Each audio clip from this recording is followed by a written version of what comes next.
Kita baca 1 Korintus 11 ayat 3. Salah seorang boleh baca? Tapi aku mau supaya kamu mengetahui hal ini, kepala dari tiap laki-laki ialah Kristus, kepala dari perempuan ialah laki-laki, dan kepala dari Yesus ialah Tuhan. Ya. Ada 3 kepala. Pertama adalah Bapa di surga, kedua adalah Tuhan Yesus, ketiga adalah laki-laki. Saudara, kalau Tuhan membedakan istri itu adalah tubuh, laki-laki itu kepala. Ingat ya, bukan kita lebih hebat dari perempuan atau lebih hebat dari istri kita, tidak. Konsep yang salah kalau kita menganggap bahwa kita itu lebih hebat dari istri kita, tidak. Tapi ini bicara fungsi. Kenapa tadi dalam doa saya beri lagu, ajariku mengerti hatimu, memahami pikiran. Saudara, istri kita ya sangat-sangat tergantung kepada kita sebagai suaminya. Sama seperti tubuh sangat tergantung dengan kepalanya. Renungkan ini baik-baik. Bagi yang belum menikah, kalian belajar seperti kalau menikah itu siap betul-betul untuk ini. Maka itu menjadi suami itu jauh lebih berat daripada jadi istri. Sama seperti tubuh. Secara proporsi, tubuh itu lebih besar daripada kepala. Jangan sampai kepala lebih besar dari tubuh. Ya. Secara proporsi jelas tubuh lebih besar daripada kepala. Tapi tanggung jawab kepala itu jauh lebih besar dan lebih berat daripada tubuh. Kalau kita membaca ayat tadi itu, kesimpulannya sebetulnya istri itu nggak pernah bisa salah, kecuali kita yang salah. Kenapa? Karena tubuh itu nggak punya hak apa-apa, kecuali Parkinson, istilah saya itu. Tahu Parkinson? Kalau sarafnya saya nggak normal, anggota tubuh nggak mau tunduk pada saraf kepala, jadi dia goyang sendiri. Nah itu lain cerita. Maka itu kita sebagai suami dan tolong keluarga-keluarga yang lain, supaya kita itu meyakinkan diri. Maka itu kalau sampai keluarga, rumah tangga ada apa-apa, yang salah pasti kepalanya. Saya nggak bisa tidak. Contoh yang paling gampang kita mengerti. Kalau kita sakit, kita ke dokter. Dokter sudah mendiagnosa secara luar, nggak ketahuan. Maka dokter akan suruh sebelum foto untuk periksa darahnya, periksa kotoran, periksa semuanya itu. Nggak ketahuan juga, maka mesti suruh foto. Enggak ketahuan juga foto sudah semuanya.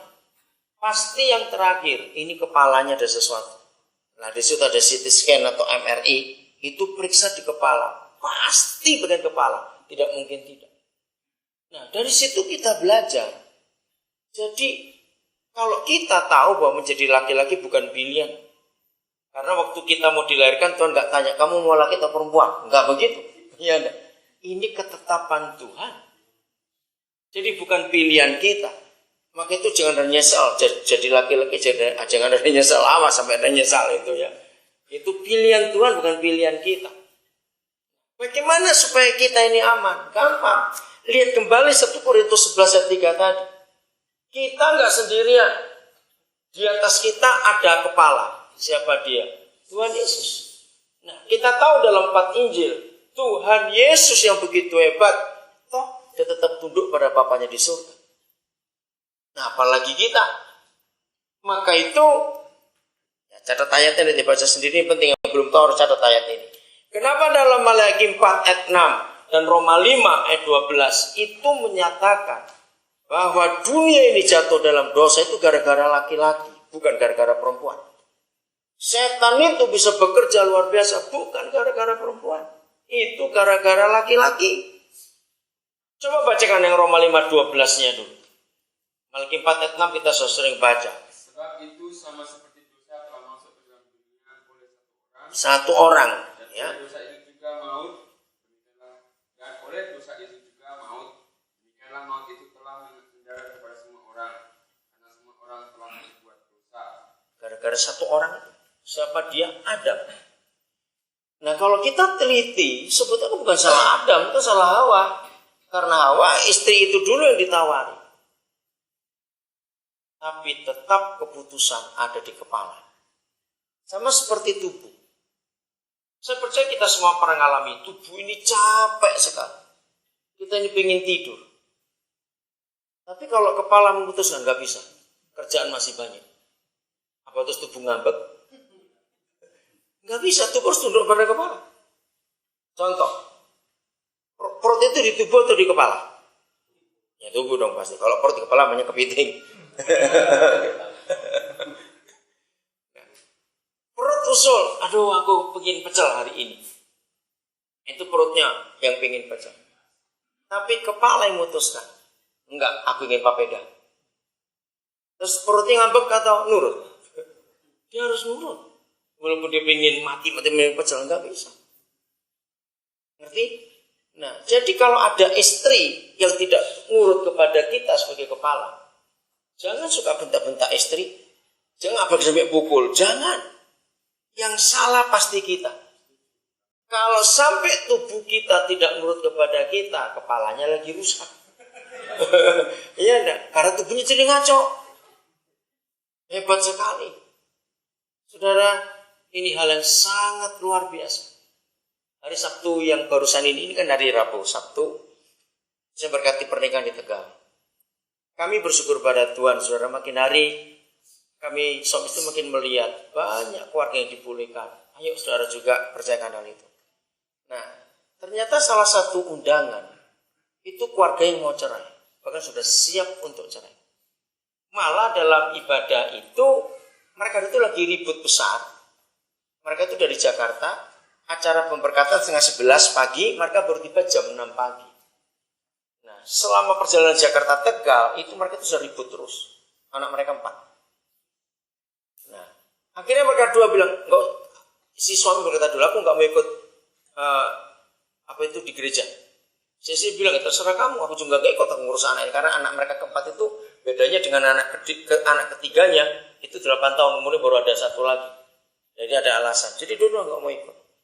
Tapi enggak tahu bagaimana Roh Kudus gerakkan mereka untuk ikut. Nah, si istri ini belum Kristen. Si istri belum Kristen. Suaminya itu sudah Kristen, tapi belum dibaptis. Mereka dari keluarga Buddha. Tiba-tiba mereka dua bisa terdorong, ayo ikut aja ya. Karena tiba-tiba rasa segar sekali. Nah, saudara di tengah-tengah pemberkatan, saya khotbah, anaknya itu nangis, maka istrinya keluar. Terus si suami itu minta kepada keluarga pengantin lagi, tolong panggilkan saya pendeta itu. Kaget ini keluarga ini, kenapa? Saudara, padahal saya itu masih sibuk juga karena ada urusan yang lain. Ini penting. Ya sudah kalau berkata penting. Terus dia cuma berkata begini, Pak Pendeta, saya itu sudah berapa puluh kali ikut pemberkatan nikah. Tapi baru tadi ini saya ditampar-tampar. Wih, sudah ditampar-tampar. Dia pakai kata ditampar-tampar. Nah, terus salah satu bahwa dia tertampar, saya ngajarkan bagaimana suami itu kepala. Pokoknya istri itu nggak pernah bisa salah. Yang salah pasti kepala. Itu dia ditampar pertama kali. Dan banyak lagi sampai terakhir, dia bilang, bayangin, Bapak nyuruh pengantin laki itu belum jadi suami. Kalau selingkuh mati, dan saya dengar pengantin laki itu mengucapkan begitu tegas, saya ditampar lagi. Karena saya ini selingkuh. Saya sudah menikah, saya nyakiti istri saya. Dia bilang, kenapa? Mereka nikah sudah 18 tahun. Kenapa saya tidak dengarin 18 tahun yang lalu? Kalau saya dengar seperti 18 tahun yang lalu, mungkin keluarga kami nggak menderita seperti ini. Jadi tolong Pak Pendeta doakan. Nah sekarang di mana istri? Ada di kamar. Karena ternyata istri itu istri yang tertutup. Betul. Saya nggak ngomong panjang lebar, saya cuma sampaikan. Atas nama suamimu, saya minta maaf. Langsung dia nangis.